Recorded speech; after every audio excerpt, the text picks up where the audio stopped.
एक बार और स्टेटमेंट पढ़ा था अली मियां नकवी साहब का, जब बाबरी मस्जिद का मसला चल रहा था तो उन्होंने कहा था, तो वहाँ की सरकार ने कहा कि अब जो है सरकारी स्कूलों में, तमाम स्कूलों में सभी लोगों को वंदे मातरम पढ़ना होगा। तो अली मियां नकवी साहब ने कहा कि हम इस तरह से पहले इसकी मुखालफत करेंगे, भाई सब पे कंपलसरी मत करो, लेकिन अगर सरकार ने कंपलसरी कर दिया कि बच्चों को वंदे मातरम पढ़ना पड़ेगा, तो मैं कहूँगा कि बच्चों से जाहिल रह जाना, लेकिन जमीन की पूजा मत करना, ये शिर्क है और ये बहुत बड़ा गुनाह है। उन्होंने कहा आप रोजाना चिल्ला रहे हैं, मैं तो नहीं कह रहा हूँ आपसे कि आप नारे तकबीर अल्लाह अकबर कहो, आप कलमा पढ़ो, हमने तो नहीं सुना आज तक कि किसी मुसलमान ने कहा होगा, लेकिन मुसलमानों को रोजाना इस तरह की चीज की जा रही है। और अभी के साथ में एक अन्नपूर्णा है, अन्नपूर्णा उर्फ पूजा पांडे हरिद्वार में धर्म संसद करके सबसे शपथ ले रही है। हम शपथ लेते हैं कि 20 लाख मुसलमानों का नरसंहार कर दिया जाए, 20 लाख मुसलमानों को मार दिया जाए। कोई केस नहीं, कोई पूछने वाला नहीं। और अभी एक पुलिस वाले ने, अभी रुस्ताना सिद्दीकी ने बयान किया, एक पुलिस वाले ने ट्रेन के अंदर डिब्बा खोल करके, एक आदमी था बेचारा हैदराबाद का, उसकी दाढ़ी नहीं थी, लेकिन उसका मुलाजिम जो था उसकी दाढ़ी थी। जब अंदर आया खींचने के लिए तो जो उसके सेठ थे उसने रोका, उसको धक्के देकर उसको हटा दिया और पीछे से दाढ़ी वाले को पकड़ा और बाहर जाके गोली मार दिया। और डिब्बे में क्या निकाल के गोली मार दिया। और गोली मारने के बाद क्या कर रहा है, इस देश में रहना है तो आपको नरेंद्र मोदी और योगी को वोट देना पड़ेगा, और इनका आका पाकिस्तान में रहता है। इस तरह की बात है। आज माहौल इतना खराब है कि मुझे यूपी से कुछ लोगों ने फोन किया कि आसिफ भाई ट्रेन में आना है, हम ट्रेन में आए, हम सेफ हैं कि नहीं सेफ हैं। मैंने कहा भैया मैं कैसे आपको बयान करेंगे, तो मुझे नहीं मालूम कि आप सेफ हैं कि नहीं सेफ है, क्योंकि जब सरकार ही ये काम कराएगी, सरकार का नाम लेकर इस तरह काम करेंगे तो ये गारंटी कौन दे सकता है। ये हालात मुल्क में पैदा होते जा रहे हैं। मैं मांग कर रहा हूँ कि जिस पुलिस वाले ने गोली मारा है ना, उसको फांसी की सजा होना चाहिए, उम्र कैद नहीं। और फांसी की सजा 1 साल के अंदर फैसला करके होना चाहिए। और उसके साथ साथ जिन्होंने धर्म संसद में कहा था कि 20 लाख मुसलमानों का नरसंहार कर दो, उनको भी 120B में पकड़ा जाए कि उन्होंने कहा तो मारा इसने, उनको पकड़ा जाए। इसी तरह से आपने कई लोगों पे पहले मुकदमे लगा चुके हैं। दोस्तों हालात बहुत खराब हैं। अब आपने देखा सीधी पर बैंड लगा हुआ है, किसकी सरकार में लगा है, बीजेपी सरकार में लगा नहीं, कांग्रेस सरकार में लगा।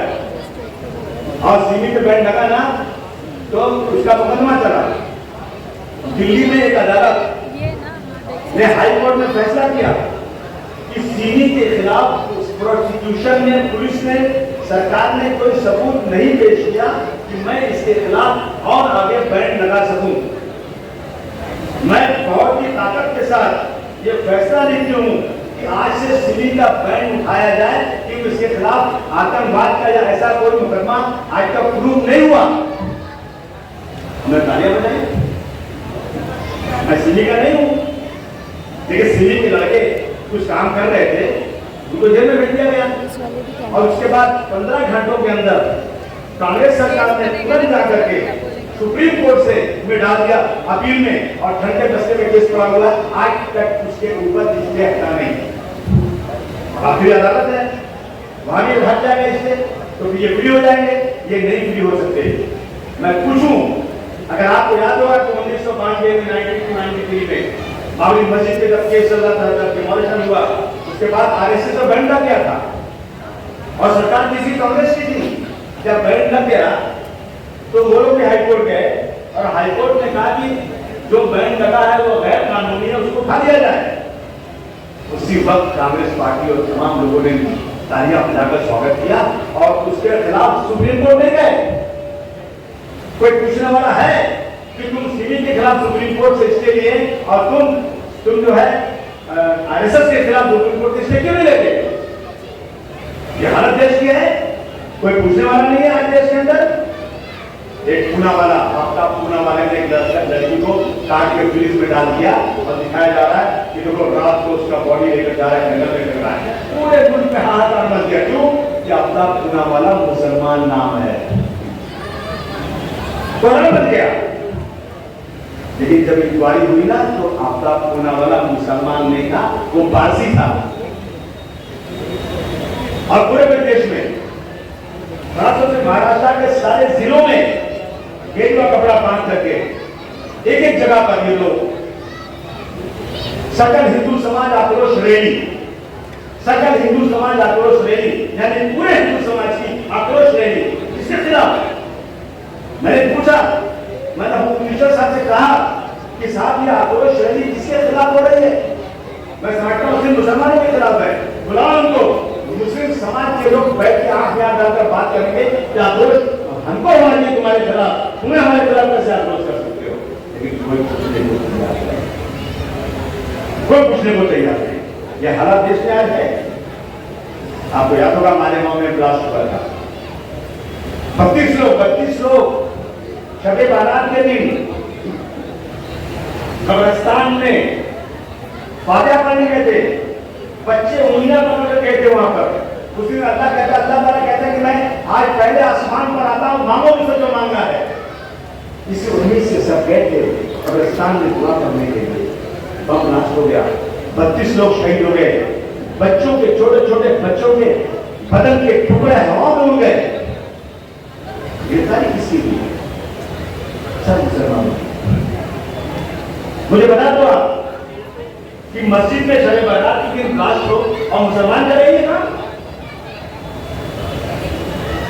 एक ब्लास्ट हुआ मक्का मस्जिद में, हैदराबाद में, गिरफ्तारी सब मुसलमानों की हुई। किसके बाद है? 20 साल से लड़के जेल में पड़े हैं बगैर किसी कसूर के। आजमगढ़ मेरा गांव, मेरा नानिहाल बारी खास है। मेरे मामा का लड़का लगता है, छोटी सी बाजार में मोबाइल बेचता था, बनाता था। अहमदाबाद से पुलिस आई, पकड़ के लेके चली गई और 12 साल के बाद छूट कर आया। कोई गलती नहीं। कोर्ट कहता बेगुनाह था, छूट गए। कितने साल के बाद? 12 साल के बाद। जिंदगी खत्म हो गई उसके 12 साल में। और अभी कुछ लगे आजमगढ़ के ठेकी को पकड़ा था, वो जयपुर के ब्लास्ट में जिनको निचली अदालत ने फांसी की सजा दिया था, हाई कोर्ट ने कहा इनको एटीएस ने गलत पकड़ा है, इनको फ्री बेल, इनको जो है बिल्कुल छोड़ दिया जाए, ये बेकसूर हैं, इनके साथ बेईमानी एटीएस ने किया है। हाई कोर्ट ने लिखा कि इन लड़कों के साथ एटीएस ने गलत तरीके से गिरफ्तारी किया। तो कांग्रेस पार्टी के लीडर मालूम क्या कह रहे हैं? हम जिनको वोट देते हैं वो कह रहे हैं कि हम सुप्रीम कोर्ट में वकील खड़ा करेंगे, जिनको फांसी की सजा हुई थी उनको हाईकोर्ट छोड़ कैसे सकता है? अबे तुमको ये कहना चाहिए था कि मैं सुप्रीम कोर्ट में वकील खड़ा करूंगा और जो हाईकोर्ट ने कहा कि एटीएस ने गलत पकड़ा था, मैं अपने एटीएस वालों को जेल में भेज करके चक्की पिसवाऊंगा 12 साल तक, जितने दिन के लड़के जेल में बेकसूर थे। ये नहीं कह रहे?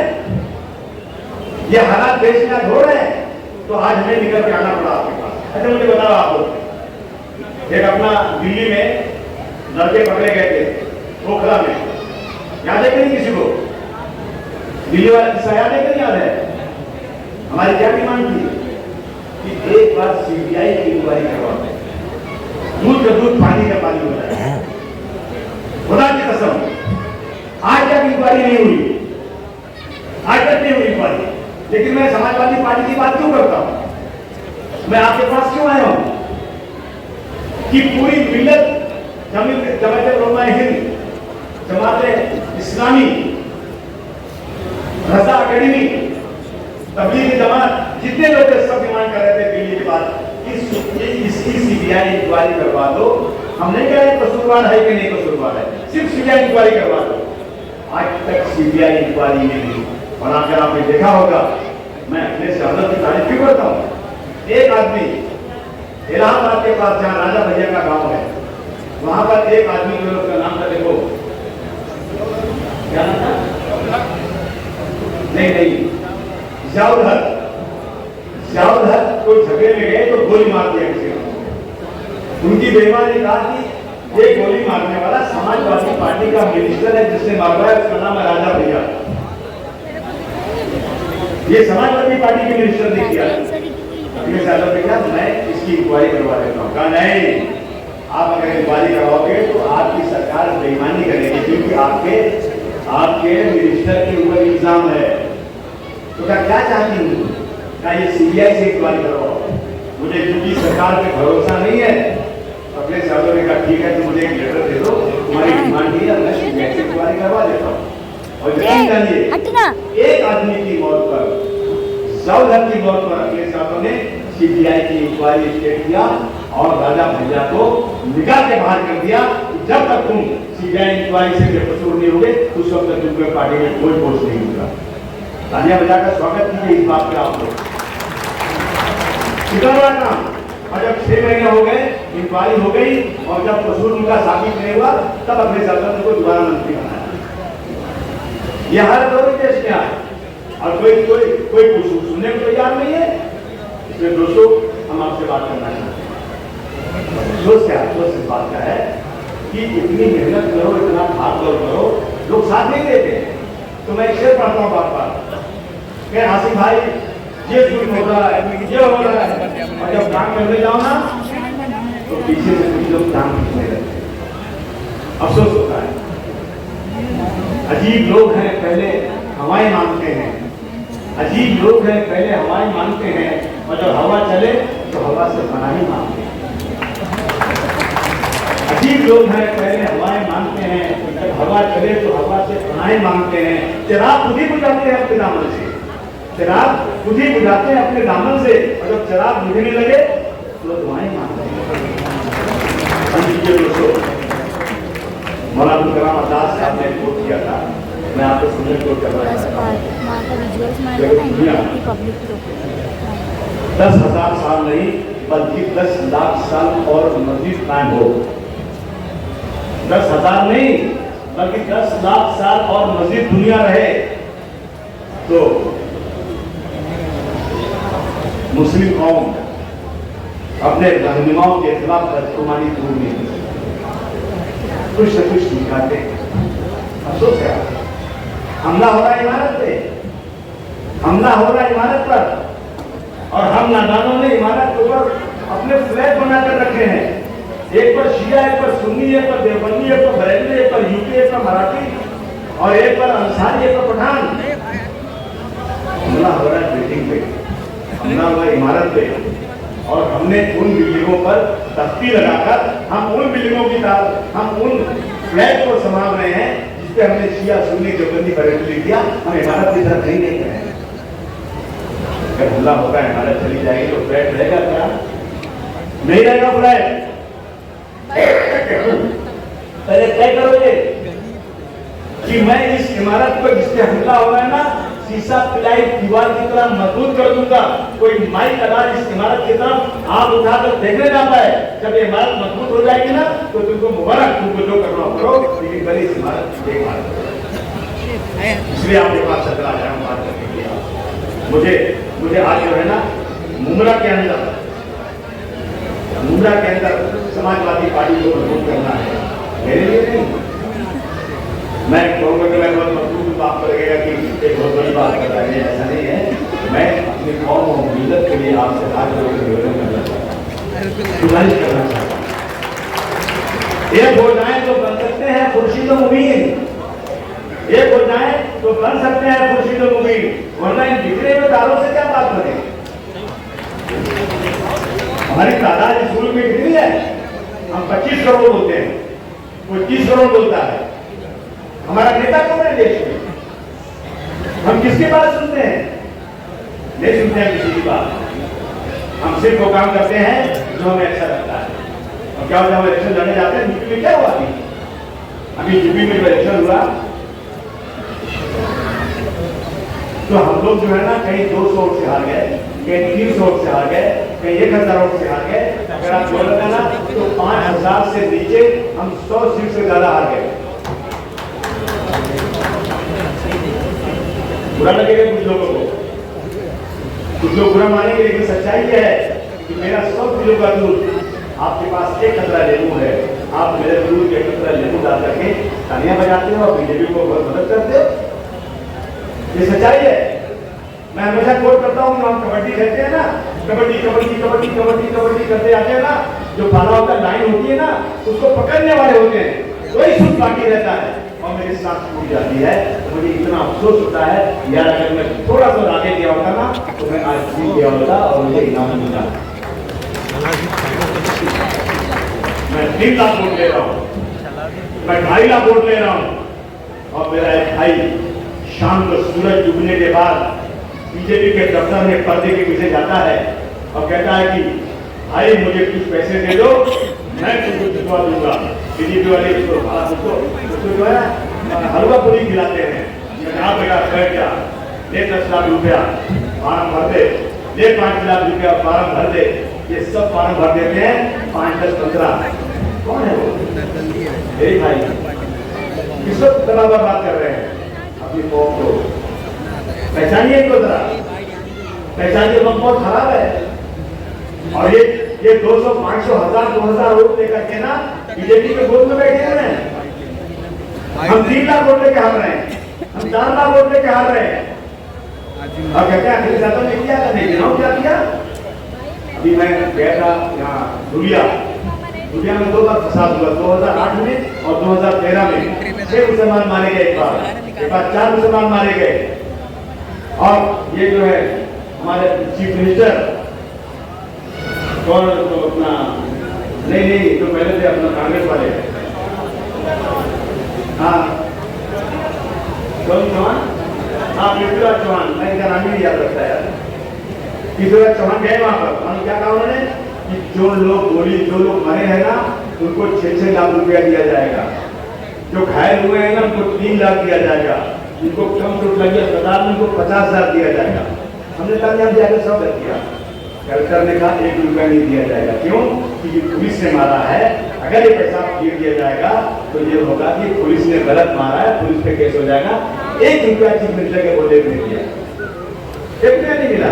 सैकड़ों लोगों को घर जला दिया गया, गरीब बेचारे खून के तोड़ दिए गए, 2 बार हुआ। लेकिन इसी के साथ पूना के पास एक फसाद हुआ, असेंबली में पिलाया, 7 करोड़ 29 लाख रुपया दिया गया उन लोगों को, हमने कुछ नहीं किया। लेकिन याद रखिए, फसाद तो हमारी जिंदगी में होता ही है। जब मुजफ्फरनगर में फसाद हो गया था और 24 घंटे में अगर फसाद नहीं रुकता ना तो समझना पुलिस मिली हुई है, सरकार मिली हुई है। 24 घंटे में फसाद हो गया, मुसलमानों को पूरी तरह मारा गया। आप बताइए, आज तक 1947 से महाराष्ट्र के अंदर आज तक मुझे कोई बता दे कि फसाद में किसी बड़े लीडर को, एमपी को, एमएलए को और पुलिस वालों को जेल भेजा गया? बता दो कोई आज तक। अखिलेश यादव ने मुजफ्फरनगर में एमपी और एमएलए को सबको जेल भेजा, पुलिस को सस्पेंड किया, मुकदमा चलाया और मरने वालों के परिवार वालों को गिरफ्तार किया दिया। एक आदमी को 15 लाख रुपया पूरे देश में किसी ने आज तक नहीं दिया। मैं नहीं कह रहा हूं कि फसाद जाए, जब फसाद तो हुआ, इसमें कोई शक नहीं। लेकिन मरने वाले के परिवार वाले को अखिलेश यादव की सरकार ने 15 लाख रुपया दिया और हर मरने वाले के परिवार के एक आदमी को सरकारी नौकरी दिया। और उनके जो घर टूट गए थे ना, मैं तो 3 बार गया था वहां पर, उन घरों को बनाने के लिए 1800 करोड़ रुपया दिया। आज तक भारत की हिस्ट्री में किसी सरकार ने माइनॉरिटी मुसलमानों को घर बनाने के लिए इतना पैसा नहीं दिया है। आप इस बात को नोट करिए। फैसलाबाद में फसाद हुआ था, मैं कसम खाकर आपसे कहता हूं, मुझे फैसलाबाद के दुकानदारों ने बोला, अबू आसिम भाई, मेरा जितना दुकान में नुकसान हुआ था, 1-1 रुपया गिर इनके समाजवादी पार्टी के चीफ मिनिस्टर ने दे दिया, हमारा पूरा नुकसान भारतीय भरपाई दे दिया। कौन देता है? आज हालत क्या है यहाँ पे? इसलिए दोस्तों हम आपके पास चल कर आए। अब मुझे बताइए कि आज तक जो अखिलेश यादव की सरकार थी तो चीफ सेक्रेटरी मुख्यमंत्री से बड़ा होता है, वो डिसीजन लेता है। चीफ सेक्रेटरी उन्होंने एक बार उस्मानी साहब को बनाया, 2 बार चीफ सेक्रेटरी मुसलमान बनाया उन्होंने। डीजीपी, 2 बार उन्होंने मुसलमान, एक बार रिजवान साहब को बनाया, एक बार अहमद जावेद साहब को बनाया 5 साल के अंदर। अखिलेश यादव जी ने मुसलमानों को 80%, 20% रिजर्वेशन 88 कामों में दिया। अगर गांव में एक नल लगेगी ना तो एक मुसलमान, 2 नल लगेगी तो 100 में 20 नल मुसलमानों के घर में भी जाएगी। ये मेरे पास आरटीआई से निकाली हुई रिपोर्ट भी है। अगर ठेका दिया जाएगा तो 20% मुसलमानों को भी दिया जाएगा। अगर लैपटॉप बढ़ेगा तो 20% मुसलमानों को दिया जाएगा। अगले सालों में मुस्लिम लड़कियां जो हाई स्कूल इंटर पास करेंगी ना, उनको जो है 35,000 रुपया दिया जाएगा। कितने काम किए। इसे हम आपसे कहने आ रहे हैं कि हमें अब की बार इस जुल्म के खिलाफ इकट्ठा होना चाहिए कि नहीं होना चाहिए? जरा जोर से बोलिए ना आप लोग। आप सब एग्री हैं कि नहीं इन बातों के ऊपर? मुझे लगता है कि बंबई के मुसलमानों का खून पानी हो गया है। माफ करना, ये बंबई वो जगह है जहां मौलाना नबी साहब ने गांधी जी को लाकर महात्मा गांधी का लकब दिलवाया था और सिर्फ 12,000 रुपए थे। क्या ये 12,000 रुपए से गांधी जी मुसलमान आपके साथ कदम से कदम मिलाकर आजादी की लड़ाई लड़ेगा? इसी बंबई से क्विट इंडिया मूवमेंट शुरू हुआ था 8 अगस्त को, इसी बंबई से। और उसको शुरू करने वाले का नाम था, वो मुसलमान थे। इसलिए मैं आपसे कहने आया हूँ, पानी सबसे ऊंचा हो रहा है। ये नारा लगाते हैं गुड्डे वाली लेकर आएंगे और हम बर्दाश्त कर लें। कि नारा लगाते हैं, नौजुबिल्ला बोलने में शर्म भी आती है, अल्लाह तेरे बाप का नाम, जय सिया राम, जय सिया राम। हम कहते हैं हम हिंदू मुसलमान की एकता चाहते हैं, हम भाईचारगी चाहते हैं। मैं एक 50 मीटिंग कर चुका हूँ, 100 मीटिंग से ज्यादा कर चुका हूँ कि मुसलमानों अपने पड़ोसी हिंदू भाई से कह दो कि जब तुमको खून की जरूरत पड़ेगी तो मुसलमान आगे बढ़कर तुमको अपने बदन का खून देगा। इसलिए कि हुजूर ने फरमाया कि पड़ोसी का हक अदा करो, अगर तुम नहीं करोगे तो मुसलमान नहीं हो। और मेरे घरों को चिन्हित करके मारना है, मेरे घरों को तोड़ना है और मुस्लिम लड़कियों को जो है शिकार बनाया जा रहा है। ये हो रहा है देश में आज। इसलिए मैं अपने लोगों के साथ कहने आया, गुजारिश कर रहे हैं। आपको याद है कि नहीं याद है? 5% रिजर्वेशन मुसलमानों ने अनाउंस किसने किया था? कांग्रेस और शरद और राष्ट्रवादी ने किया था। क्या था कि नहीं किया था? बोलिए। अरे जरा जोर से बोलो भाई। मुसलमानों को 5% रिजर्वेशन मिलना चाहिए एजुकेशन में और सर्विस में। ये बिल पास किया था कांग्रेस और राष्ट्रवादी पार्टी ने, दिया इन्होंने। बहुत बात करते हैं यहाँ के, लगता है कि मौलाना हो गए हैं। मैं नाम नहीं लेना चाहता हूँ, लेकिन मैंने उनसे पूछा कि ये इसका क्या होगा? 5% रिजर्वेशन आप लोगों ने कहा था। ये इतने बेशर्म है ना कि खुद तो 5 साल रहे नहीं दिए। जब बीजेपी की सरकार आई ना तो कहते हैं मुसलमानों को रिजर्वेशन लेके कर तुम जुल्म कर रहे हो। मैं क्या किया था? ये हालत है आज। तो मैं आपसे पूछना चाहता हूँ, मैं खुद बात करना चाहता हूँ। मैं तो भाषा में यहाँ कहना नहीं चाहता हूँ। भाषा में यहाँ बहुत अच्छे लोग आ जाए और अगर इतने लोग मेरे साथ आ गए ना तो मैं मुंबरा की कंपनी बदलने की ताकत रखता हूँ। मैं किसी के आगे हाथ फैलाने के लिए नहीं खड़ा हुआ। हमने इस मुल्क के लिए कुर्बानी दी है, हमारे पुरखों ने इस मुल्क के लिए जान दिया है। जब जरूरत पड़ी थी, जब नेताजी सुभाष चंद्र बोस ने बर्मा में फोर्ट बनाई थी तो सबसे बड़ा चंदा देने वाला 1.25 करोड़ रुपया कोई और नहीं बल्कि मुसलमान था, जिसने कहा था मेरी तरफ से दो और आजादी की लड़ाई करो। और आज हमें इस मुल्क के अंदर गद्दार कहा जा रहा है, हमें इस मुल्क के अंदर रोज परेशान किया जा रहा है। एक बच्चे को खड़ा करके कहा जा रहा है मुसलमान है, हिंदू लोग उसको मारो। और उसके बाद आज तक जरूरत पे केस नहीं हुआ, बल्कि बच्चे पे केस हो गया। क्यों केस हो गया? कि तुमने इस वीडियो को वायरल क्यों किया? ये हो गया इस देश के अंदर। अब फकत शोर मचाने से कुछ नहीं होगा और सिर्फ वोटों को हिलाने से कुछ नहीं होगा। जिंदगी के लिए बेमौत मरते ही क्यों हो और ऐसे ईमान को शैतान से डरते क्यों हो? तुम भी महफूज कहां अपने ठिकाने पर हो, तुम भी महफूज कहां अपने ठिकाने पर हो। बाद निकला तुम ही लोग निशाने पर। मेरे भाइयों, सारे हम सारे शिकवे सारे झगड़े भुला के उठो। है मेरे भाइयों, सारे काम, सारे शिकवे, सारे काम भुला के उठो। दुश्मनी जो भी आपस में भुला दो। अब अगर एक न हो पाए तो मिट जाओगे। अब अगर एक ना हो पाए तो मिट जाओगे, तुम भी कुछ पत्तों की तरह बिखर जाओगे। ये पैगाम लेकर मैं आज मुकरा में आया हूं।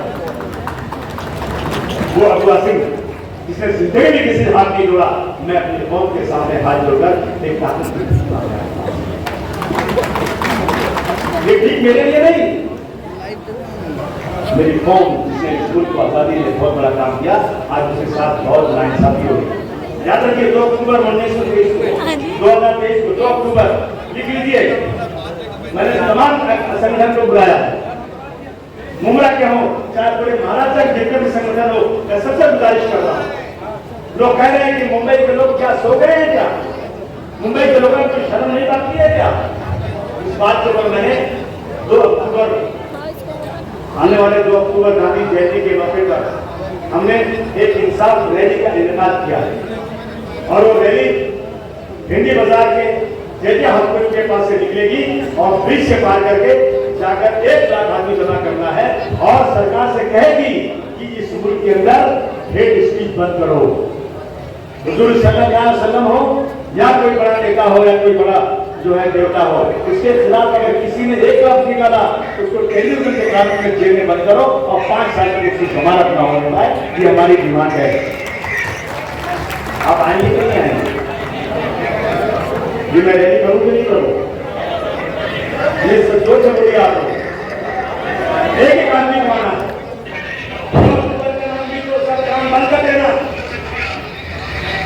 मुझे तो घर बनने तब्दील से पहले खुदा बंदे से खुद पूछे तेरी रजा क्या है। सरकार मुझे बुलाना चाहिए, मुझे पूछना चाहिए कि तुमने रैली क्यों निकाला है। मैं कहूँगा अगर तुमने ये कानून नाफिज नहीं किया इन हेट स्पीच वालों पर, तो मैं इस देश के अंदर जगह जगह जाकर के लाखों लोगों की रैली करूंगा और लोगों को सड़क पर चलना मुश्किल कर दूंगा। कहूँ कि नहीं कहूँ? कहूँ कि नहीं कहूँ? हाथ लगा मुझे वादा करो आप लोग, क्यों हाथ लगा वादा करो। हम इस मुल्क में किराएदार नहीं है, हम इस मुल्क के जमींदार हैं। हम अपनी मर्जी से हमारी चॉइस पर भारतवर्ष में रुके हैं। हम अब कोई माई करना आपको यहाँ से निकाल नहीं सकता। इसलिए आज आया हूँ आपके पास ये गुजारिश करने के लिए, यही निवेदन करने के लिए। और मैं बहुत शुक्रगुजार हूँ हमारे राशिद का, बहुत शुक्रगुजार हूँ, बहुत शुक्रगुजार हूँ मैं। अगर आप लोग देखे ना, मैं एक वीडियो भी दिखाता हूँ आपको।